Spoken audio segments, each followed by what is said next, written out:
రాజస్థాన్లో ఓ ప్రభుత్వ పాఠశాల తనిఖీ ఇప్పుడు రాజకీయ వివాదానికి దారితీసింది. స్కూల్ ఠీక్ కరో కార్యక్రమంలో భాగంగా కాక్రోచ్ జనతా పార్టీ కార్యకర్తలు శుక్రవారం రాజస్థాన్లోని రాంపురా కన్వర్పురా గ్రామానికి చేరుకున్నారు. పాఠశాలలో మౌలిక వసతులను పరిశీలించి ఉపాధ్యాయులు విద్యార్థులతో మాట్లాడాలనుకున్నారు. కానీ ఊరి ప్రధాన రహదారి వద్దే వారిని గ్రామస్తులు అడ్డుకొని వాగ్వాదానికి దిగారు. అసలు వివాదానికి కారణం ఏంటో ఇక్కడ చెప్పుకోవాలి.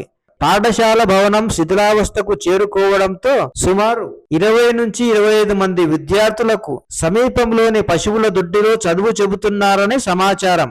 ఈ విషయం తెలుసుకున్న సీజేపీ కార్యకర్తలు తనిఖీ చేసేందుకు వెళ్లడంతో వారిని గ్రామస్తులు అడ్డుకున్నారు.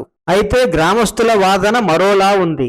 సీజేపీ కారణంగా పాఠశాల భవనం కూల్చేస్తే తమ పిల్లల చదువుకు కష్టమవుతుందని, అందుకే వారిని అడ్డుకున్నామని చెబుతున్నారు. పాఠశాల మరమ్మతులకు ఇప్పటికే నిధులు కూడా మంజూరు అయ్యాయని వారు చెబుతున్నారు. అయితే సీజేపీ మాత్రం వారి వాదనను పూర్తిగా ఖండిస్తోంది. అడ్డుకున్న వారు గ్రామస్తులు కాదని, బయటి వ్యక్తులని సీజేపీ సహ కన్వీనర్ అశుతోష్ రాంకా ఆరోపించారు. పశువుల మధ్య పిల్లలు చదువుకుంటున్న విషయాన్ని బయటకు రానివ్వడం లేదని ఆయన ఆరోపించారు. ఇటు సీజేపీ వ్యవస్థాపకుడు అభిజిత్ జిప్తే కూడా స్పందించారు. తమ వాలంటీర్లను బీజేపీ కార్యకర్తలు లక్ష్యంగా చేసుకున్నారని ఆరోపించారు. ఇక్కడ మరో కీలక విషయం కూడా ఉంది.